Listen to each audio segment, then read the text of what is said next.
Hi friends, welcome to RK family vlogs. இந்த video செவ்வாய்க்கிழமை எடுத்தது.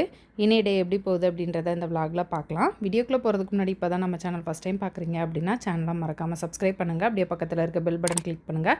ஆனால் தான் நான் வீடியோ போட்டதும் உங்களுக்கு நோட்டிஃபிகேஷன் வரும். வீடியோவை மிஸ் பண்ணாமல் பார்ப்பீங்க. வாங்க இப்போ விளாகை கண்டினியூ பண்ணலாம்.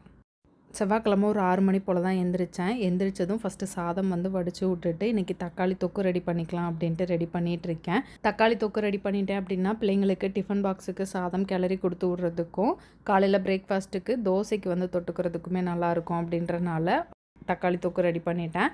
அதுக்கு சைடிஷ்ஷாக ஒரு முட்டை தக்காளி சாதமாக இருந்தாலும் லெமன் ரைஸாக இருந்தாலும் பிள்ளைங்களுக்கு உருளைக்கிழங்கு ஃப்ரைனா ரொம்ப பிடிக்கும். அதனால உருளைக்கிழங்கு ஃப்ரை பண்ணிவிட்டு அப்படியே கூடவே ஒரு முட்டை வேக வச்சு விட்டேன். காலையில் எந்திரிச்சோடனே ப்ரஷ் பண்ணிவிட்டு பிள்ளைங்க கேட்குறது மால்ட்டு தான். இன்றைக்கி ராகி சாக்கோ மால்ட்டு வேணும் அப்படின்னு கேட்டாங்க. அதனால் அதுதான் போட்டு கொடுத்தேன்.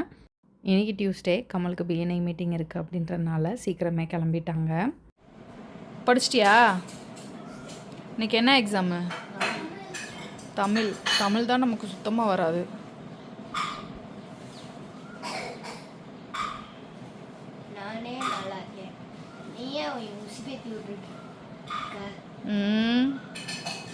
விழுந்துராத. பாய்.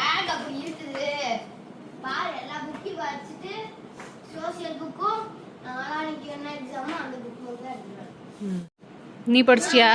நீ எக்ஸாமுக்கு படிச்சியா? பவுடர் அடித்து பொட்டு வச்சியா?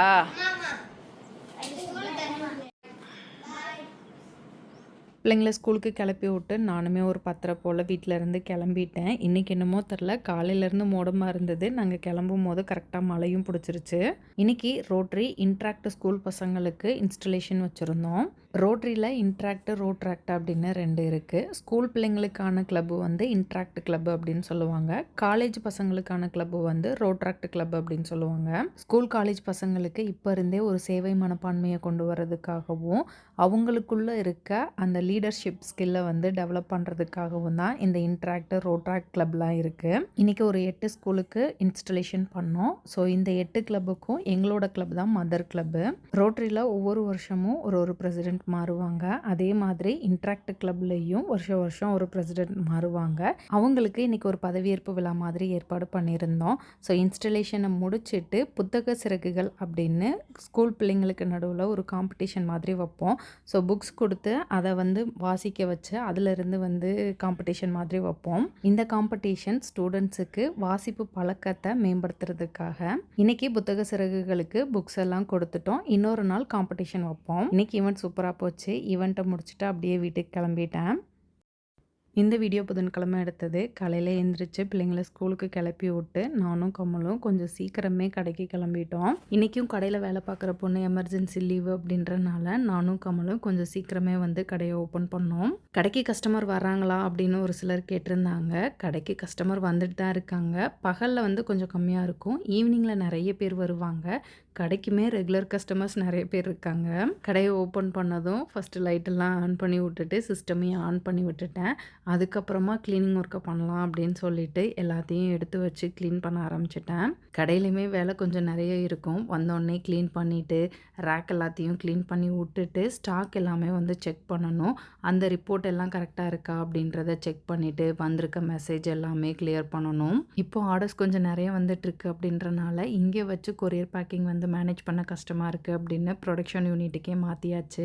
ஆர்டர்ஸ் நிறைய இருக்கனால கொரியர் பேக்கிங் கொஞ்சம் டிலேவாக தான் போகுது. இன்றைக்கி ஆர்டரில் ஒரு 30-40 ஆர்டரை அடுத்த நாள் பேக் பண்ணுற மாதிரி தான் இருக்குது. கொண்டு வந்த ஸ்டாக் எல்லாத்தையும் ரேக்கில் அரேஞ்ச் பண்ணிவிட்டு ரிப்போர்ட் என்ட்ரி பண்ணுற வேலையை பார்க்க ஆரம்பிச்சிட்டேன். இனிடே எனக்கு கடையில் கொஞ்சம் பிஸியாகவே போச்சு. கடையில் நான் கொஞ்சம் பிஸியாக இருந்தேன். இங்கே ப்ரொடக்ஷன் யூனிட்டில் பார்த்திங்கன்னா அடுத்தடுத்த ப்ராடக்ட்டுக்கான ப்ரிப்ரேஷன் ஒர்க்கும் போயிட்டு இருந்தது. நேந்திர மிக்ஸ் ரெடி பண்ணுறதுக்காக நேந்திரங்காய் வந்திருந்தது. அது எல்லாத்தையும் தோல் சீவிட்டு ஸ்லைஸ் பண்ணி வச்சுருக்காங்க. இது நல்லா காஞ்சதுக்கு அப்புறம் இது கூட நட்ஸ் ஆட் பண்ணி பவுடர் பண்ணுவோம். நேந்திர மிக்ஸு பேபிஸ் வெயிட் கெயினுக்கு ரொம்ப ஹெல்ப்ஃபுல்லாக இருக்கும். கேரளா சைடு பேபிஸ் வெயிட் கெயினுக்காக நேந்திர மிக்ஸ் தான் கொடுப்பாங்க. நேந்திர மிக்ஸை 8 months கம்ப்ளீட் ஆன குழந்தைங்கள்லேருந்து கொடுக்கலாம். இன்றைக்கி நேந்திர மிக்ஸ்க்கான ப்ரிப்ரேஷன் மட்டும் கிடையாது, கருப்பு கவுனி மாவுமே அரைச்சிட்டு பேக்கெட் போட்டுட்ருக்காங்க. ப்ரொடக்ஷனில் வேலை எப்போவுமே பிஸியாகவே ஓடிட்டுருக்கோம். ராஜேஷ் கிச்சனில் இன்னும் நிறைய ஹெல்தி ப்ராடக்ட்ஸ் இருக்குது. டெய்லியும் ஏதாவது 2 ப்ராடக்ட் ப்ரிப்ரேஷன் ஒர்க் போயிட்டே தான் இருக்கும். சாப்பிட வர்ற நேரமாக கிளவா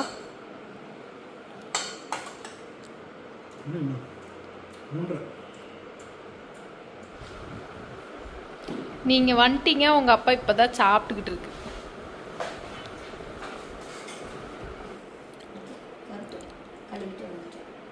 என்ன ஒரு அதிசயம், டிஃபனை கழுவி கொண்டு வந்துருக்க. நீ என்னமோ தின்னுட்டு வந்தியா கொட்டிட்டு வந்தியாப்ல? பார்த்தா தின்ன மாதிரி தெரியலையே, கொட்டின மாதிரி. இப்படி கொட்டின மாதிரி தானே தெரியுது. Evidence don't lie. பொய் பேசக்கூடாது, பொய் சொல்லக்கூடாது. சிரிப்புலயே தெரியுது. கண்மணி, நான் சாப்பிட வரும்போது நீ இருக்கணும், இல்லைன்னா நீ சாப்பிடலன்னு அர்த்தம். இல்லை, நான் சாப்பிட வரும்போது அவன் இல்லவே இல்லை. வலிச்சு சாப்பிட்டாலாம். வலிச்சு சாப்பிட்ட மாதிரியா இருக்காது. அவங்களுக்கு அது வலிச்சு சாப்பிட்டது. சாப்பாடு எக்ஸ்ட்ரா இருந்தனால பிள்ளைங்க வந்தால் சாப்பிட்டுட்டோம் அப்படின்னு ஒரு டிஃபன் பாக்ஸ் எடுத்துகிட்டு போயிருந்தேன். பிள்ளைங்க வந்தோடனே அவங்களுக்கும் ஊட்டி விட்டேன். பிள்ளைங்களுக்கு இப்போ எக்ஸாம் போய்கிட்டு இருக்கு. அதனால் வந்தோடனே சாப்பிட்டுட்டு கொஞ்சம் நேரம் அப்படியே பேசிகிட்டு இருந்தாங்க, விளையாண்டுட்டு இருந்துட்டு போதும் பிள்ளைங்களா போய் படிங்க அப்படின்னு சொன்னோடனே உள்ளே போய் உட்காந்து படிச்சுட்டு இருக்காங்க. எக்ஸாம் டைம் அப்படின்னா ஷட்டில் கிளாஸ் போக மாட்டாங்க, கடையிலேயே உட்காந்து படிச்சுப்பாங்க. கொஞ்சம் சீக்கிரம் வீட்டுக்கு கிளம்பலாம் அப்படின்னு நினச்சேன். கமல் ஒரு மீட்டிங் போயிருந்தாங்க. மீட்டிங் முடிச்சுட்டு வந்ததுக்கப்புறம் 8 மணிக்கு மேலே தான் கிளம்பணும். இதேமா போட யானையை பிடிக்கலாம். அதுக்கு பின்னாடி குரங்கு இருக்கும். வீட்டுக்கு போயிட்டு இருந்தோம். எங்களுக்கு முன்னாடி ஒரு லாரியில் யானை பொம்மை ஏற்றிட்டு போயிட்டு இருந்தாங்க. அதை பார்த்து யானை ஏற்றிட்டு போயிட்டு இருக்காங்க அப்படின்னு கத்திட்டு இருந்தோம். ஆமா, நேரம் வாழைனாச்சும் ஆட்டும்ல. பிளாஸ்டிக் சுத்தி இருக்கு. பிளாஸ்டிக் சுத்தி இருக்கா? காது ஆடுது யானா? காது ஆடுது, பிளாஸ்டிக் சுத்தி இருக்கு. பொம்மை தான். பொம்மையா? ஓட்டேக் பண்ணலான்னு பார்த்தா ஆப்போசிட்ல வந்துட்டு இருக்காங்க. எடுத்துட்டேன். யானைய பிடிச்சிட்டோம். யானை பொம்மை. நல்லா தெரியுதுல. ஒரிஜினல் மாதிரியே இருக்கு. நம்ம ஊர் பக்கம் தான் போகுது. இப்பதான் இந்த தெரியுது. நல்லா தெரியுதா? பிளாஸ்டிக் சுத்தி இருக்குல்ல, அது துணி. ஓட்டேக் பண்ணி போட்டா மூஞ்சி பார்க்க வேணாமா? யானை மாதிரி ஆடியா? யானை மூஞ்சி திறக்கவே இல்ல, கட்டி வச்சிட்டாங்க மூஞ்சி. வீட்டுக்கு போய் சமைச்சு சாப்பிடணும். அவ்வளோதான். இந்த விலாகத்தோட முடிஞ்சது. இந்த வீடியோ உங்களுக்கு பிடிச்சிருக்கும் நம்புறேன். பிடிச்சிருந்தா லைக் பண்ணுங்கள், மறக்காமல் சேனலை சப்ஸ்கிரைப் பண்ணுங்கள். அடுத்த வீடியோவில் பார்க்கலாம். அது வரைக்கும் பாய்.